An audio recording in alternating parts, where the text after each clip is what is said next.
오늘 함께 봉독할 말씀은 에베소서 6장 1절로 3절, 잠언 23장 22절로 26절 말씀입니다. 우리 하나님의 말씀을 함께 받들어 봉독합니다.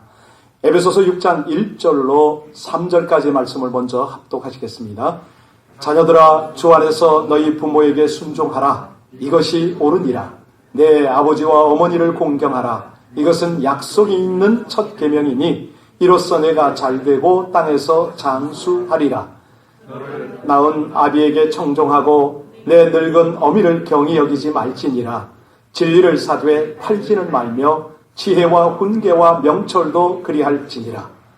의인의 아비는 크게 즐거울 것이요 지혜로운 자식을 낳은 자는 그로 말미암아 즐거울 것이니라.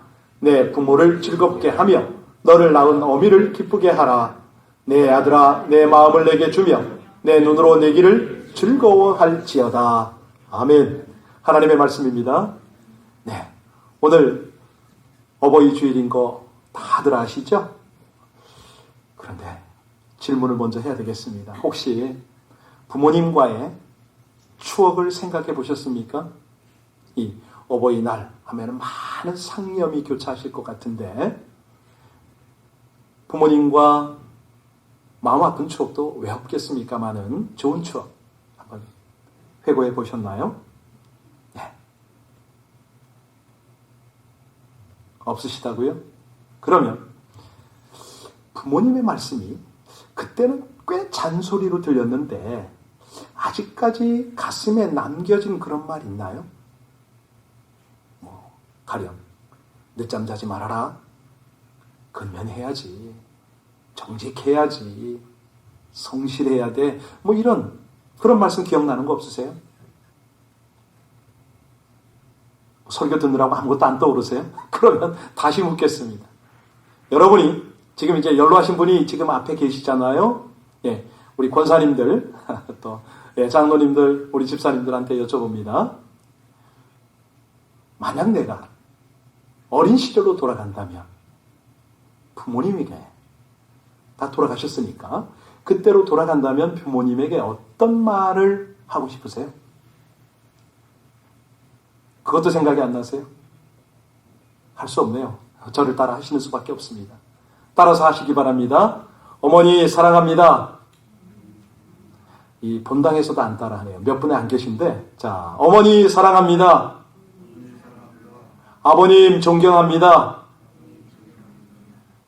우리 온라인에 계신 분들 하셨나요? 쑥스럽죠. 가족이 있기 때문에. 홀로 계신 분들은 좀 대체적으로 좀 편했었을 텐데.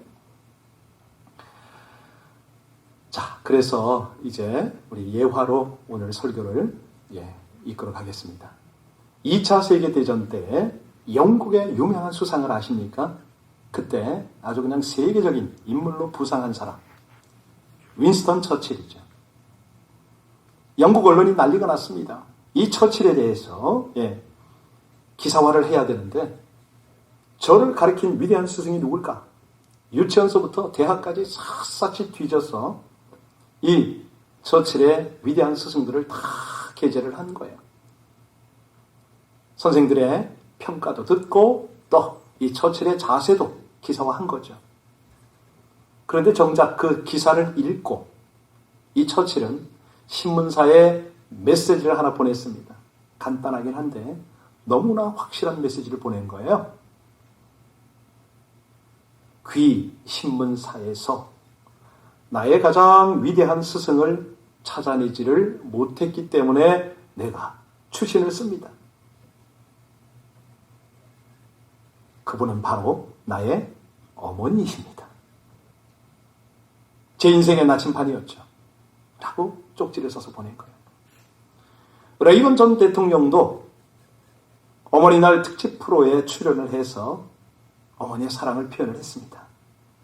나에게 가장 큰 영향을 끼친 인물은 바로 나의 어머니 넬리 레이건입니다. 어머니가 가장 훌륭한 스승이 되는 거죠. 사실 오늘날 사회를 지탱하는 힘이 있다면 어머니의 힘일 수가 있습니다. 사실 모든 역사를 보면 인물들의 뒤에는 항상 어머니들의 그 역할들이 있잖아요. 어머니의 끝없는 사랑, 사실 신앙이 있든 없든 바른 인간을 만들어내는 위대한 스승이 되는 거죠. 그래서 우리에게 이 어머니의 사랑을 되새기고 보답하려는 이런 자세는 너무너무 중요합니다. 마더스데이가 언제, 왜 생겼는지 아세요? 미국에서 생겼습니다. 1910년에 한 여성이 돌아가신 어머니를 추모하기 위해서 주일 예배에 나왔다가 카네이션을 이제 잔뜩 가지고 나온 거예요. 그리고 어머니 또래, 연로하신 분들에게 카네이션을 선물을 한 것이 마더스데이의 시초가 된 거죠. 1914년에 국회에서 정식으로 법령으로 통과가 됐습니다. 그랬더니 윌슨 대통령이 5월 둘째 주를 어머니 날로 선포를 한 거예요. 그래서 정해진 거죠. 한국서는요, 초창기 한국에 들어간 미국 출신 선교사들이 이 어머니 날을 거기서 퍼뜨리기 시작한 거예요. 그러다가 1955년 이승만 대통령이 미국과 같이 5월 둘째 주를 어머니 날로 이렇게 공포를 했습니다. 그런데 이제 요즘은 어머니 날이 아니라 무슨 날이죠? 어버이날.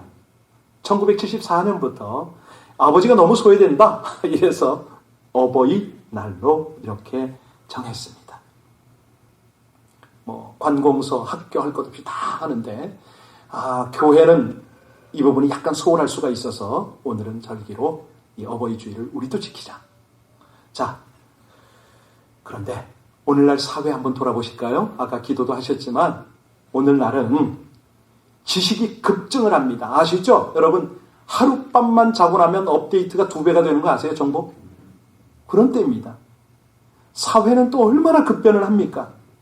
그러니 연로하신 부모님들은 이 분위기를 따라잡을 수가 없어요. 할 수 없이 부모들이 자식들에게 배웁니다. 이민 세대는 더더욱 그러네요. 언어가 있기 때문에 그렇죠. 자, 이러다 보니까 이런 사회 구조 속에서 부모가 권위를 지킨다? 너무 어려워요.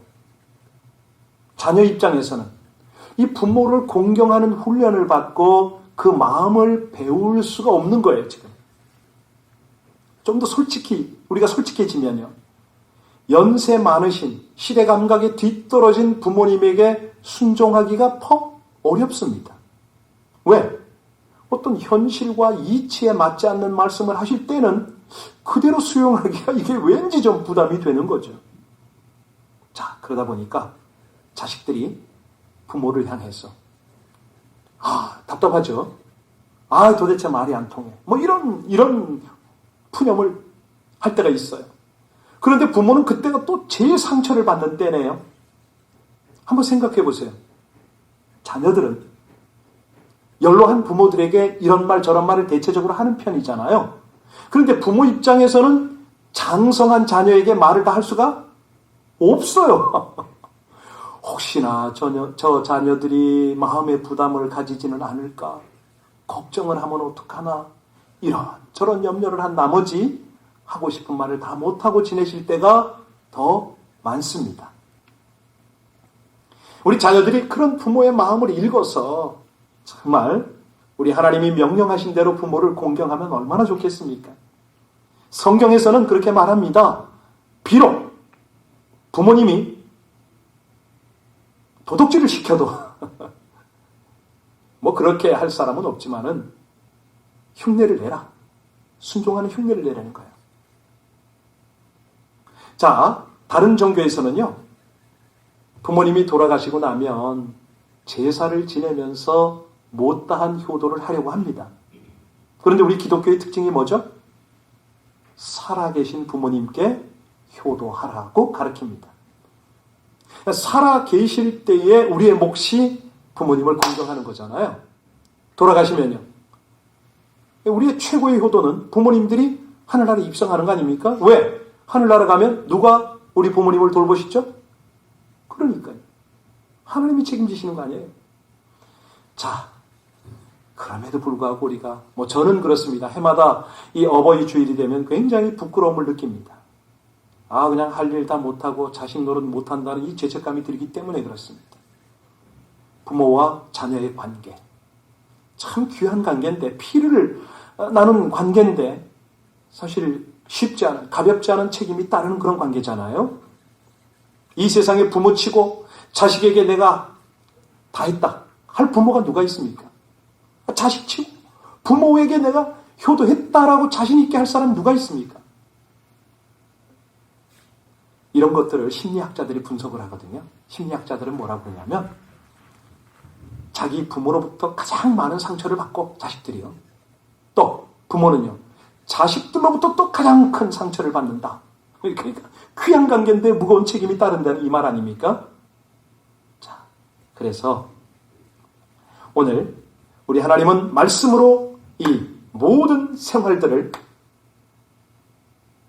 해결해 주십니다. 아니, 우리가 이 답답하고 어려운 무거운 문제를 가지고 기도할 때에 하나님이 응답하시고 영적인 지혜, 비결, 원리를 우리에게 전하십니다. 가장 먼저는, 가장 확실한 대답은 뭐냐면 예수님을 보라는 거죠. 예수님의 삶을 보면 거기에 모든 지혜가 있는데요. 우리 예수님이 이 땅에 오셔서 수많은 사역을 행하셨잖아요. 근데 그 가운데 예수님이 효자되는 길을 여시면서 당신의 삶을 살아왔고 공생애를 열어가는 거 아세요? 첫 번째 질문을 하겠습니다. 성경에 들어와서 예수님이 어느 강에서 침례를 받으셨죠? 너무 쉬운 걸 여쭤봤나요? 요단강에서 침례를 받을 때에 하늘로부터 어떤 소리가 들렸습니까? 이는 내 사랑하는 아들이요 내 기뻐하는 자라. 무슨 말씀이죠? 하나님 아버지의 마음이 흡족했다는 거 아닙니까? 내가 기쁘다. 내 사랑하는 아들이다. 여러분, 이 음성을 우리 부모님으로부터 들었다. 얼마나 기쁘겠습니까? 사실 예수님이 어떤 분이세요? 예수님은 근본 하나님의 본체십니다. 그럼에도 불구하고 하나님과 동등될 것을 취하지 아니하시고 오히려 자기를 비워서 어떻게 됐다고요? 종의 형체를 입고 사람과 같이 되셨다. 왜? 삶의 모범이 되시려고. 더 정확하게 말하면 효의 모범을 보이시려고. 그러면 예수님이 어렸을 때 어떻게 하셨냐고요? 누가복음 2장 51절에 보면 예수께서, 소년 예수께서 청년으로 성숙해 갈 때의 모습이 거기 나와 있잖아요. 나사렛에 이르러 순종하며 받드시더라. 누구를? 누구에게 순종했죠? 예, 요셉, 마리아. 육신의 부모에게 순종하고 받들더라. 하나님이 허락하신 육신의 부모 권위 앞에 순종하고 복종했더라. 그것뿐만 아니라 당신이요, 가르칠 때도 바리새인과 서기관에게 가르칠 때 뭐라고 하시냐면요, 내 부모를 공경하라. 이렇게 말씀을 하세요. 자, 이제 어버이 공경은 약속의 첫 계명이다. 오늘 설교 제목인데요. 왜 그러냐? 우리 첫 번째 에베소서 6장 2절을 다시 한번 봉독합니다. 2절입니다. 내 아버지와 어머니를 공경하라. 이것은 약속 있는 첫 계명이니 3절에 이로써 네가 잘되고 땅에서 장수하리라. 우리 하나님께서 어느 산에서 십계명을 주셨죠? 신의 산에서. 자, 십계명 중에서부터 제1계명과 4계명 사이는 누구를? 하나님을 섬기는 계명이고 5계명부터 10계명까지는 사람을 사랑하는 계명이잖아요. 자, 그런데 제5계명이 하늘과 사람을 연결하는, 하나님과 인생들을 연결하는 계명인 거 아시죠? 그 5계명이 뭐라고요? 내 부모를 공경하라는 거예요. 내 부모를 공경하라. 그러니까 대신 계명과 대인 계명을 연결하는 계명입니다. 그런데요, 다른 6계명에서부터 7, 8, 9, 10계명은 다 이렇게 하라라고 하지 말라. 뭐 이런 어떤 그런 말이 전부예요. 그런데 5계명만큼은 축복이 따라오네요. 그 축복이 뭐죠? 3절 다시 읽겠습니다. 시작. 이로써 네가 잘되고 땅에서 장수하리라. 이게 약속이에요. 부모 공경하는 것만 해도 우리의 사명을 감당하는 건데 하나님이 보너스를 주십니다. 여러분, 성경에 보면은 부모 공경하다가 복받은 사람 떠오르는 사람 없으세요? 자매 중에도 많잖아요. 그죠? 예, 대표적인 인물이 몰라요? 롯이잖아요. 예. 자, 아들들 중에서는 상당히 많습니다. 오늘은 그 아들 중에서 요셉 얘기도 하고 싶지만은 이삭 이야기를 좀 하겠습니다. 아브라함이 몇 살에 이삭을 얻었죠? 제가 자꾸 여쭤보는 거는 이 설교에 집중을 좀 하시도록 제가 흡입을 하려고 지금 의도적으로 질문합니다. 대답을 해주셔야 됩니다. 여러분 화면에도 대고 대답을 하세요. 네, 저하고 눈 마주쳤습니까? 그러면 대답해 주세요. 자, 100세에 이삭을 얻었잖아요. 그런데 우리 하나님께서 이 이삭을 드리라고 합니다. 자, 이삭을 어디에서 드렸는지 혹시 기억하세요? 어느 산? 모리아산. 자, 모리아산상에 올라갑니다. 아들 이삭에게 번제를 드릴 때 태울 그 나무를 등짐을 지고 올라가게 했잖아요. 정상에 올라갔을 때 이삭이 물었을 거 아니에요. 성경에 나옵니다. 아버지, 불과 나무는 여기 있거니와 번제할 어린 양이 어디 있습니까? 번제할 어린 양이 준비가 안 됐었어요. 그때만 해도. 아버지 아브라함의 마음을 한번 읽어보세요. 어땠을까요? 아들한테 그 소리를 들었어요. 마음에 억장이 무너지지 않았겠어요? 이 귀한 아들을 내 손으로 번제로 바쳐야 돼. 이런 상황이잖아요. 자, 그런데 정말 중요한 거는 이삭입니다. 왜냐하면 이삭의 나이가 이때가 티네이저를 막 벗어나고 있을 때예요. 대략 한 17살로 추측을 하는데 한참 혈기왕성할 때죠. 그죠?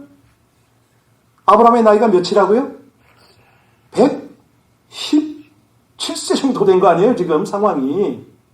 그러면 이 아들과 아버지의 근력이 상대가 돼요? 그런데 이삭은 아버지가 자신을 결박할 때 어찌했다? 대들었다? 그런 게 성경에 없잖아요. 꼼짝 안 했다는 거예요. 아마도 아브라함은 울면서 아들을 묶었는지도 모르겠어요. 이삭은 하나님이 나를 버리셨나요? 울면서 결박을 당했는지도 모르겠어요. 중요한 거는 순종이죠. 그 연로한 아버지가 자기를 결박하고 자기를 제물로 드리려고 할 때에 이삭은 반항하지 않았다는 겁니다. 이걸 우린 뭐라고 그래요? 공경이라고 그러죠. 아브라함아, 내 아들 이삭에게서 손대지 말라. 이제야 네가 하나님을 경외한 줄을 알았노라. 이겁니다. 이걸 우린 뭐라고 그러냐면 우리 온라인 예배를 들으시는 모든 분들 저를 따라서 하시기 바랍니다. 모리아 산상의 사건은 효도의 극치입니다. 뭐라고요? 뭐라고요? 그렇습니다. 왜 그러냐면요. 왜 효도의 극치냐면 아브라함은 하나님 아버지 말씀에 순종했잖아요. 그리고 이삭은 자기 아버지 말씀에 순종한 효도가 나타난 사건. 아멘입니까? 할렐루야. 효자끼리 만나는 산이 어느 산이다? 아니, 어느 산이라고요? 대답을 해주셔야 제가 설교를 계속하죠. 예, 맞습니다. 모리아산입니다. 그 모리아산에 우리 하나님이 뭘 세웠다? 성전을 세웠다. 잊지 마십시오. 뭘 세웠다고요? 우리 가정의 성전이 온전히 세워지는 곳이 어디다? 효도가 만나는 곳이다. 할렐루야. 그렇습니다. 하나님은요, 효도가 나타나는 그곳에 성전을 세우시고 그것에 복을 내렸습니다. 오늘 말씀이 그대로 적용이 된 거죠.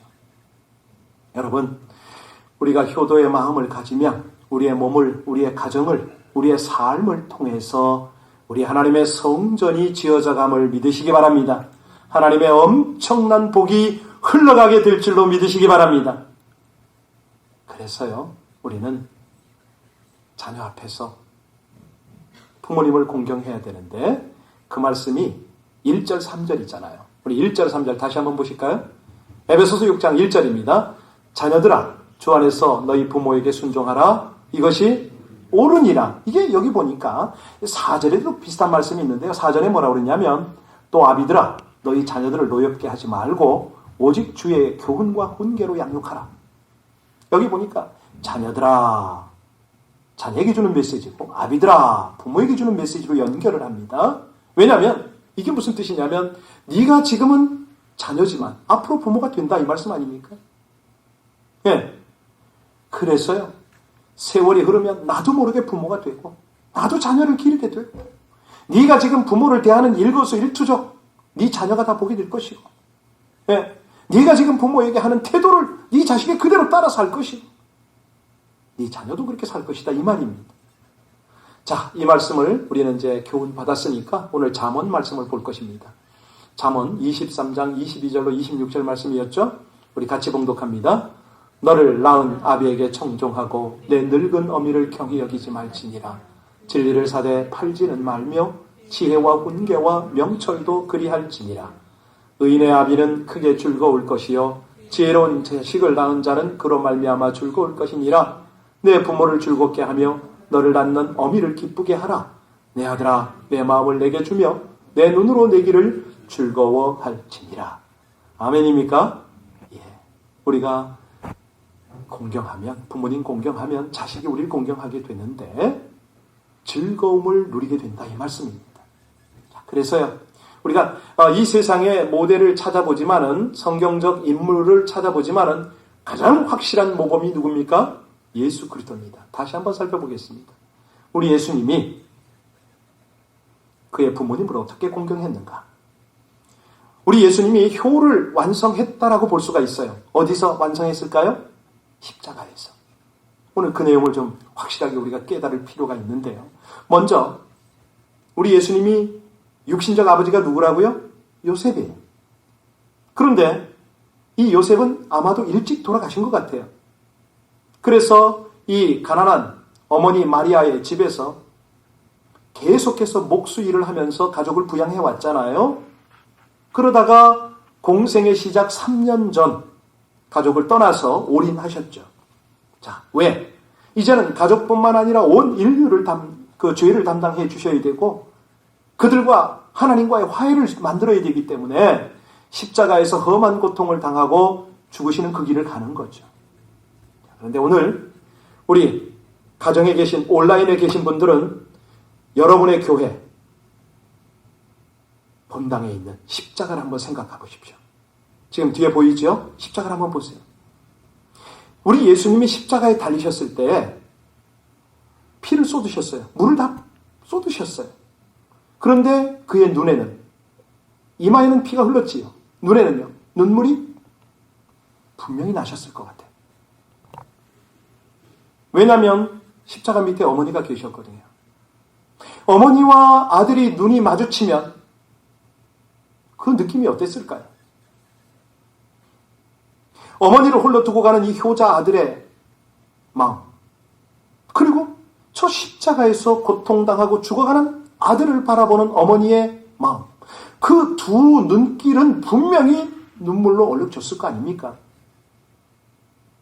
그때 그 눈물 속에서 예수님이 하신 말씀 기억하세요? 여자여 보소서 아들이입니다.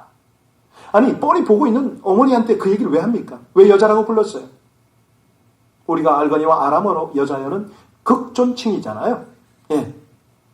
근데 이게 이제 뜻이 있어요. 왜 그러냐면 이 땅에 오고 오는 모든 세대 속에서 부모와 자식 간의 이 이별, 고통, 뭐 이런 것들을 대신 담당해 주시는 말씀이거든요, 그게. 아니, 정확하게 말하면요, 십자가 위에서 효도를 완성하시는 선언이다, 이렇게 보면 돼요. 어떻게 완성하냐고요? 그 밑에 있는 제자에게 부탁을 했잖아요. 봐라, 내 어머니다. 누구에게요? 어느 제자죠? 요한이었어요. 그때부터 요한은 어머니 마리아를 자기 집에 모셨잖아요. 그러다 보니까 12제자 중에서 가장 오래 살았잖아요. 나중에 반모성까지 유배를 갈 정도로 오래 살았어요. 자, 여기서 이제 핵심은 뭐냐면 부모와 자식 간의 모든 허물을 화해시키는 예수님인 거예요. 하나님과 인류의 죄를 이게 완전히 대속을 하셔서 화평을 이루잖아요. 사람과 사람 관계는 물론이고.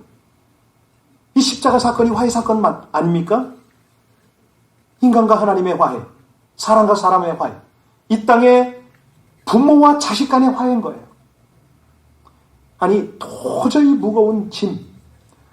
이거 뭐 부모 노릇 못한 것, 자식 노릇 못한 것. 사실 우리 여기 있는 부모치고 뭐 자식을 말씀을 제대로 양육한 부모가 얼마나 있습니까?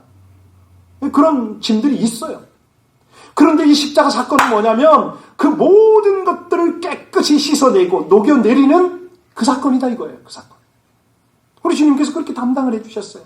이걸 우리 뭐라 그러냐면 놀라운 복음이다. 하나님의 능력의 복음이다. 우리는 그렇게 말하죠.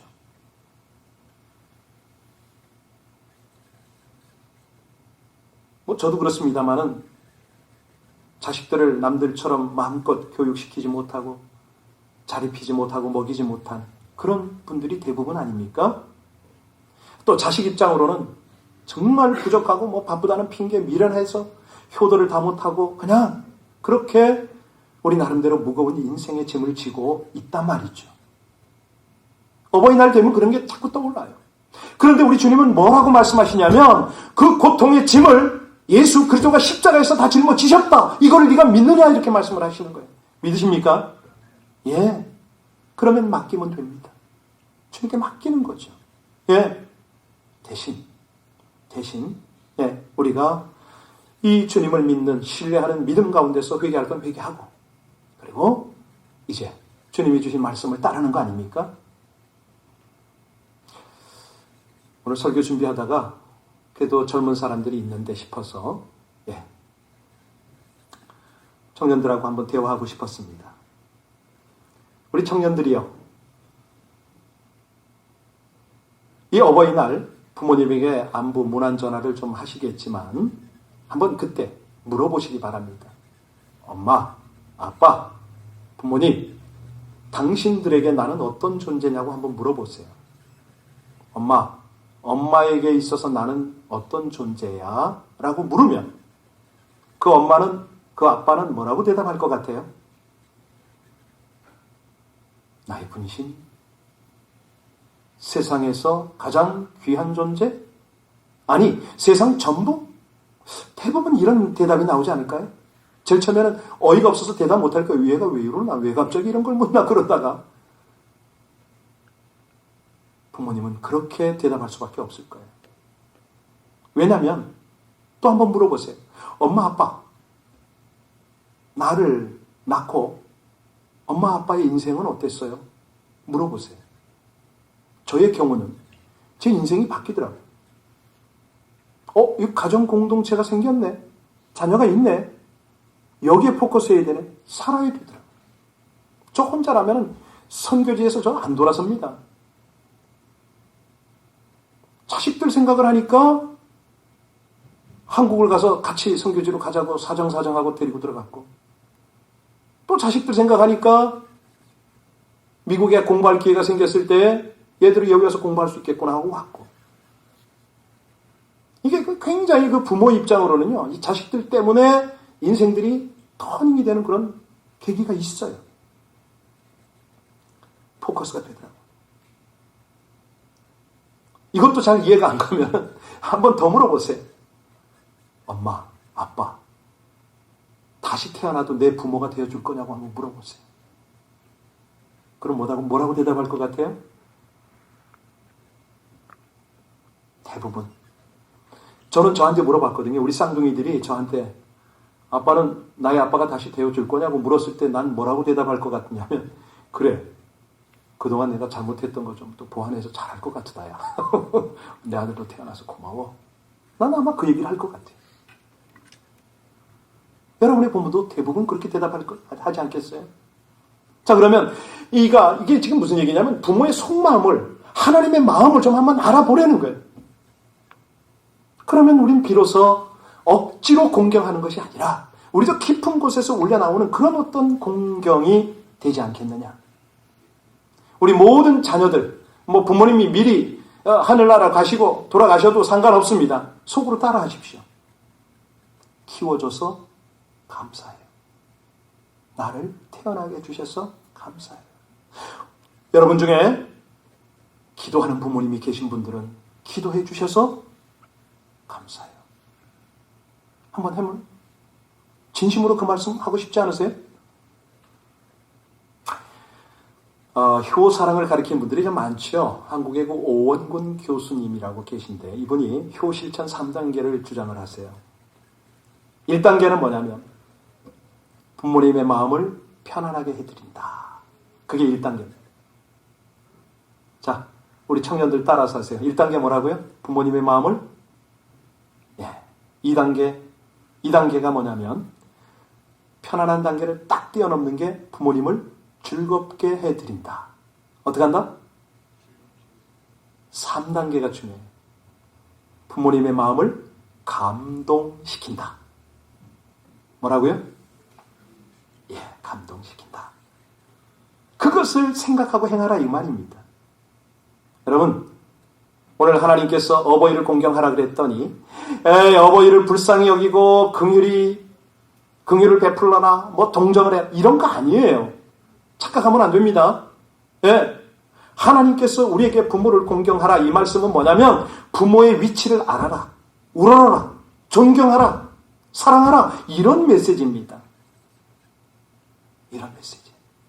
근데 이 명령을 너무 단호하게 말씀하셨어요. 무조건적이에요. 절대적이에요. 그런데 명령만 하시는 게 아니라 축복을 하시잖아요.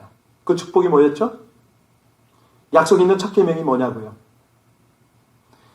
너희 가정을 성전으로 세워주마. 그리고 그것에 하늘의 복, 땅의 복을 풍성히 베풀마. 아멘입니까? 반드시 하나님이 책임지시고 이것을 주십니다. 우리 주님께서 본을 보여주셨잖아요. 요셉과 이삭과 룻과 많은 성경의 인물을 통해서 증거하셨잖아요. 오늘 세 가지 잊지 마시기 바랍니다. 우리 주님이 본을 보여주셨기 때문에 우리 자녀에게 우리가 본이 되어야 하기 때문에 무엇보다도 하나님의 약속이 있는 첫 계명이기 때문에 부모님을 공경해야 합니다. 이것이 어버이날의 메시지입니다. 5월 가정의 달에 이런 팬데믹 상황이 연출되는 것은 우리 가족들이 더욱더 하나가 되도록 우리 가정의 예배가 활성화가 되도록 하나님이 이런 기회를 주시지 않나 싶습니다. 가정의 치유와 회복을 위해서 많이 좀 나누시기 바랍니다. 다른 어떤 걸로도 해결될 수는 없고요. 하나님의 말씀 안에서 함께 통독도 하고 또 큐티도 나누고 서로 밥상머리에서 질문과 답을 나누고 함께 기도하면서 그렇게 가정들이 말씀으로 견고히 천국 가정으로 세워지시길 바랍니다. 여선교에서요, 우리 정성스럽게 어버이날 선물을 준비를 했는데, 우리 7학년 이상에게만 전달이 되고 있어서, 아직 70이 안 되신 분들은 기뻐하시기 바랍니다. 젊으셔서, 네, 다음에 또 기회가 있을 거니까요. 우리 새벽 기도에 좀 힘을 쏟아주시기 바랍니다. 지금 이 위기의 상황에서는 다른 거 없습니다. 왜냐하면 성령 충만밖에는 다른 길이 없으세요. 그래서 기도하셔야 됩니다. 우리가 지금 행정명령 2단계 아닙니까? 필수 업소들은 이제 문을 열고 있는데 3단계가 되면 예배 허용이 되잖아요. 그 준비를 지금부터 하셔야 됩니다. 오늘 주일 2부 예배에 가장 적은 분이 오셨어요. 그런데 이렇게 해서는 안 됩니다. 교회는 항상 기다리고 있습니다. 어떤 분이 전화가 와서요. 교회 문이 열려 있냐고 그러는데 비록 바깥의 문은 닫혀도 안에 사람이 있습니다. 그래서 한 분 한 분 기도하러 오시기 바랍니다. 사람 부딪힐 필요 없습니다. 정한 시간에 오셔서 교회 문만 벨만 누르시면 교회 문은 열립니다. 오셔서 기도하시고요. 셀별로는 당부드리겠습니다. 수요, 금요 좋습니다. 주일 3부 말할 것도 없이 좋습니다. 함께 오셔서 같이 몇 분 안 되니까 제가 예배 인도하겠습니다. 함께 예배 드리고 또 나눔을 가지실 분들은 또 나눔을 가지시면서 지금 3단계가 열릴 거를 지금부터 준비해 주시길 바랍니다. 특별히 5월 31일은 성령 강림 주일 아닙니까? 그래서요. 29일 금요 예배는 뜨겁게 금요 예배로 드려질 예정입니다. 여러분 안심하시고 오시기 바랍니다. 그리고 교회 방문하실 때 아직까지는요. 마스크를 좀 착용하시고 오시고 본당 입구에서부터 안에까지 2군데 3군데 막 손 세정제가 비치가 되어 있어요. 그거 좀 씻으시고 또 온도계가 있습니다. 온도 측정기로 이마에서 한 3cm 거리에 탁 찍으시면 온도가 나옵니다. 99도 이상이 되는 분만 집으로 돌아가시면 되겠고요. 네, 그 미만은 다 들어오셔도 상관이 없습니다. 철저히 안에서는 기회가 닿을 때마다 본당은 소독을 하고 있으니까 여러분 염려하지 마세요. 최선을 다하고 있습니다. 그래서 함께 기도하면서 이 어려운 위기를 성령을 의지해서 우리가 승리하면 참 좋겠습니다.